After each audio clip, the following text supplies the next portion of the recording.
Que o Arma Ajuda o Povo mandou uma mensagem pelo Pix. Se proteger a vida é o princípio máximo da direita, como justifica sua política de armas facilitar feminicídios, 74,4% com arma de fogo, matando as próprias famílias que diz proteger? Bom, aí tu tem 3 minutos, Pavanato. Bom, mais uma falácia, né? Se você olhar, o governo Bolsonaro facilitou o acesso às armas e você teve uma redução dos feminicídios. Olha só, caramba, o Bolsonaro reduziu mesmo facilitando o acesso às armas.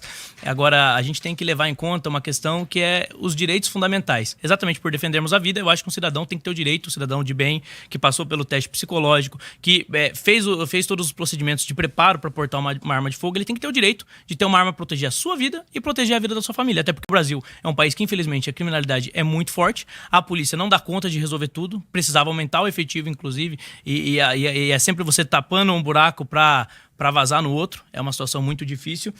Então as armas são necessárias. Elas são necessárias para garantir a nossa vida. Garantir a nossa vida da violência. Significa que tem que dar arma para qualquer um? Não. Você tem que ter procedimentos. Esses procedimentos têm que ser seguidos, mas o cidadão de bem tem que ter o direito. Porque o crime organizado, ele vai ter acesso à arma. Independente se a lei proíbe. Quem entrega a arma, quem entrega a arma legal é o cidadão de bem. Quando você cria campanha de conscientização para entregar as armas, etc., o criminoso não vai entregar. E outra, você pega um dado, tantos por cento dos homicídios aconteceram com armas de fogo. Quantos por cento dessas armas de fogo eram legais? Tem que pegar esse dado também. Então, assim, é interessante que quando você faz política pública, não é na base da emoção. Você tem que ver o dado. O dado não necessariamente porque você aumentou a quantidade de armas de fogo, você vai aumentar o número de feminicídios. Se você tiver punição, se você for pra cima dos criminosos, isso vai ser sanado. Agora, significa também que se eu aumentar a arma de fogo vai reduzir? Não. Não é isso que vai definir, é todo um conjunto de coisas. As armas, elas são importantes não é para reduzir homicídio, etc. Não, as armas são importantes para que o cidadão de bem tenha uma chance. Porque quando o cidadão de bem, quando a presa está armada, o predador passa fome. Então eu penso dessa forma, eu acho que eu devo ter o direito, eu não acho que o Estado que está armado, que se arma, os políticos que andam com escolta armada, por aí, inclusive políticos do PSOL, da esquerda, andam com escolta armada, tem o direito de negar ao cidadão de bem, ao trabalhador, ao empresário, que muitas vezes é visado por ter uma boa condição financeira, o direito de ter a sua arma de fogo. Por que não? Porque somente a elite pode ter arma de fogo e o cidadão comum não. Um empresário que queira, um microempreendedor, um empresário que queira investir o dinheiro em um revólver, por que ele não pode ter, mas o político tem? Os políticos da esquerda andam sempre armados. Quem faz a escolta de político de esquerda não anda com cacetete, não. Eles são contra o armamento somente quando é para armar o cidadão tranquilo, o cidadão comum. Agora, quando é para garantir a própria vida deles, eles apelam para as armas. E eu penso assim, acredito que nós, cidadãos, temos o direito de ter as armas para defender a nossa vida dos criminosos, inclusive para defender a nossa vida de estados totalitários, que eles podem sempre estar à espreita, né? Então a nossa liberdade ela não é garantida para sempre. Hoje a gente tem um pouco de liberdade, com muitos problemas no Brasil, mas pode ser que um dia ela tente acabar por completo. E aí a gente vai precisar defender a nossa liberdade e a nossa democracia. Boa. Então, aí agora você tem 2 minutos aí pra falar, Cortez. Olha, Lucas, nos Estados Unidos, que é um país que você se espelha, a política de liberação das armas matou o cara que você tá usando a camisa aí. E que eu lamento. Eu lamento. Justamente por isso eu acho que ele não devia misturar disputa política com violência política, seja com quem quer que seja. Agora, o próprio Charlie Kirk, que você admira, que dá até nome de ruim, embora eu não conheça o que ele tenha feito de bom pelo estado de São Paulo, pelo Brasil, lamento a sua morte, como a de qualquer pessoa, né, que é morta por conta da violência política. Agora, ele próprio dizia que o preço a se pagar pelo direito às armas eram algumas mortes. Agora foi a morte dele. Então fica contraditório. Você gosta de posar em foto com arma, você apoia um presidente que falava que desejava fuzilar o Fernando Henrique Cardoso, desejava a morte da Dilma, de câncer ou de infarto, que falava que ia fuzilar a petralhada do Acre e tudo mais. Liberação das armas para todo mundo, para qualquer louco poder ter arma e poder cometer um atentado contra a violência política. Então fica um pouco incoerente. Sinceramente, eu acho que a gente tem que restringir o acesso à arma justamente para não dinamitar ainda mais, intensificar ainda mais a violência que a gente tem, a violência política. Imagina se tivesse todo mundo armado. Então você tem que ser coerente com a camisa que você está utilizando aí. Porque, inclusive, o cara que matou o Charlie Kirk era de extrema-direita, defensor das armas. E o matou porque achava que ele era radical de menos, que o Trump era radical de menos. Então, Lamento isso. Agora, é a política que vocês defendem, é a política que vocês justificam, é o que vocês dizem que é o preço que se pode pagar, e depois, quando essa violência política é direcionada contra vocês, vocês reclamam. Agora, o que realmente pode combater o feminicídio aqui no estado de São Paulo é investir nisso, mas lamentavelmente no ano passado o Tarcísio, ele congelou, represou 96% da verba de combate à violência contra a mulher, que era de só 26 milhões, que é muito pouco, nós lutamos na Assembleia Legislativa para aumentar, e sequer os 26 milhões ele investiu menos de 1 milhão, investiu 900 mil reais. Então, é lastimável, vocês defendem arma e vocês querem esvaziar e deixar de investir no combate à violência contra a mulher, é a receita do caos. Então agora a gente tem uma pergunta que o primeiro a responder será o Cortez, tá bom? Não tem réplica daí nesse? Não tem réplica nesse. Vocês permitem é que ele falou umas mentiras, eu posso no meu Bom, tempo usar? Galera do Nexo ali, então, por favor, isso aqui é uma parada que a gente não estava prevendo, mas vocês conversem, vamos para essa pergunta aqui, daí a gente vai decidir aqui se a gente te dá um tempinho para tu responder beleza, essa daí. mentiu. Tá bom? Você mentiu o debate inteiro. Você mentiu. Então vamos lá, vamos tocar aqui a pergunta, o Cortez é o primeiro a responder. Vamos lá. André Pavan mandou uma mensagem pelo Pix. Como parlamentares millennials, como vocês avaliam o interesse e participação da nossa geração na política? Vai. Eu acho muito bacana ter a oportunidade de responder sobre isso, porque eu fui um jovem que sempre me interessei por política e comecei a me envolver mais através do movimento estudantil. Geralmente, Igor, quando a gente pensa na política, a gente pensa nessa política institucional, eleitoral, que é o fato de você estar afiliado num partido, você se lançar candidato e eventualmente você ser eleito. Eu, como a maioria das pessoas, imaginava isso e gostava também, porque eu gostava de assistir. Era um interesse esquisito, porque a maioria dos jovens não tem interesse em ver horário eleitoral, propaganda. Eu gostava.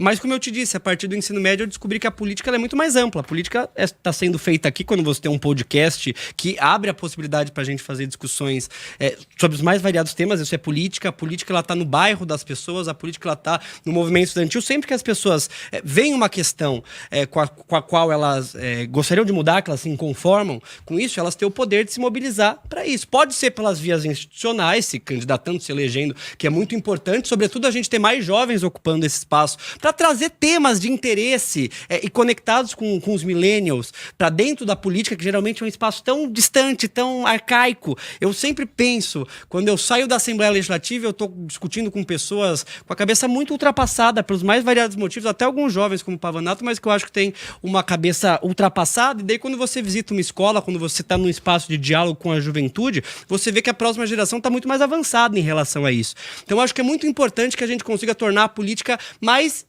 interessante para o nosso jovem, mas para isso ele tem que ter protagonismo, ele tem que ser respeitado. Quando você se propõe a entrar na política, sendo jovem, ou sendo LGBT, como é o meu caso, ou sendo mulher, ou sendo uma pessoa negra, você enfrenta uma série de barreiras. No meu caso, por ser jovem LGBT, eu sofro muita homofobia, e até hoje sofro. Então, quando a pessoa quer discordar de mim, ela não discorda dos meus argumentos. Ela tenta me taxar de um trejeito disso ou daquilo outro. Isso cria todo um afastamento, porque torna a política um espaço de violência que a gente deveria combater e repudiar. Agora, a política tem que ter a cara do jovem. O que a gente viu essa semana é uma vergonha.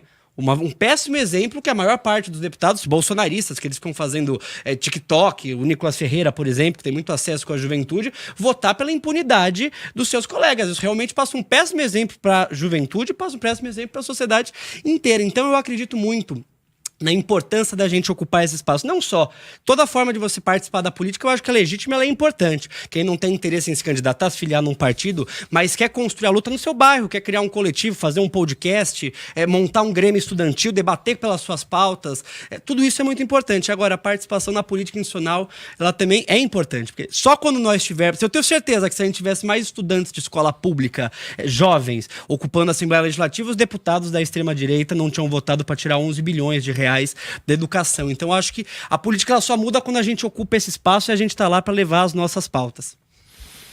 Vai lá, Pavanato.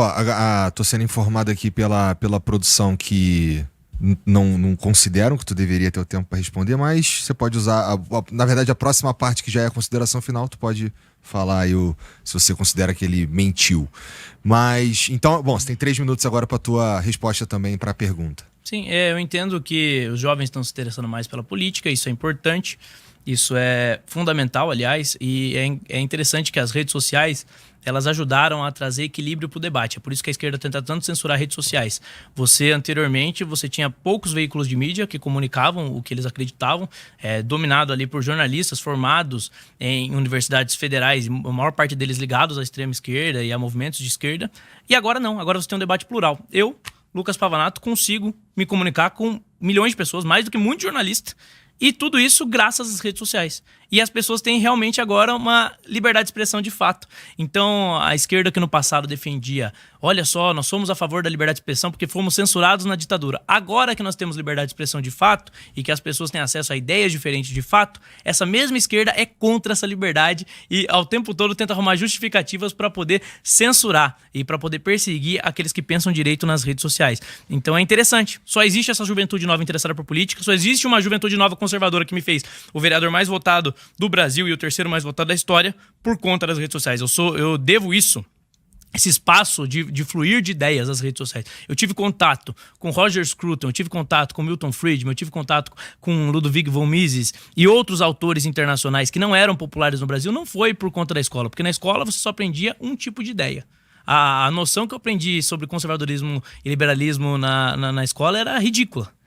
Eu fui descobrir depois. Porque na rede social eu tive acesso a pensadores que pensavam diferente e falaram, lê esse livro aí. Nem todo mundo precisa pensar da mesma forma. E é isso que eu acho que é fundamental.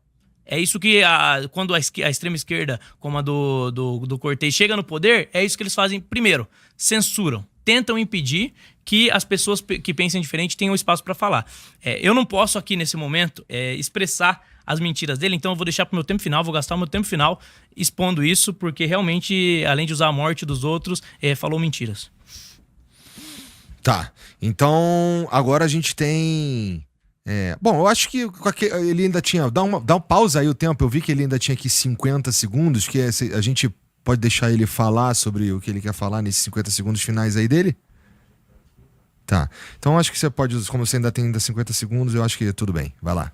Sim, vocês perceberam que ele usou o discurso do Charlie Kirk para justificar o discurso político dele, de alguma forma justificar a morte do Charlie Kirk. Isso já é, por si, lamentável. Ele fala que a arma que matou Charlie Kirk era uma arma legal, mas as armas que mataram Marielle eram do crime organizado.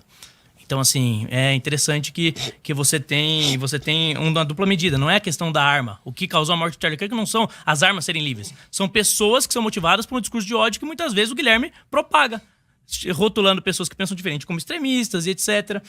E, para além disso, o Charlie Kirk, ele falou que o Charlie Kirk foi morto por um cara que ele era de direita. Isso é mentira. Nas balas, nas munições, estava escrito, pega fascista. As pessoas que conviviam com ele falaram que ele era de esquerda. Então ele mente. Por quê? Porque ele precisa de alguma forma se livrar. Ele precisa de alguma forma justificar a morte do Charlie Kirk.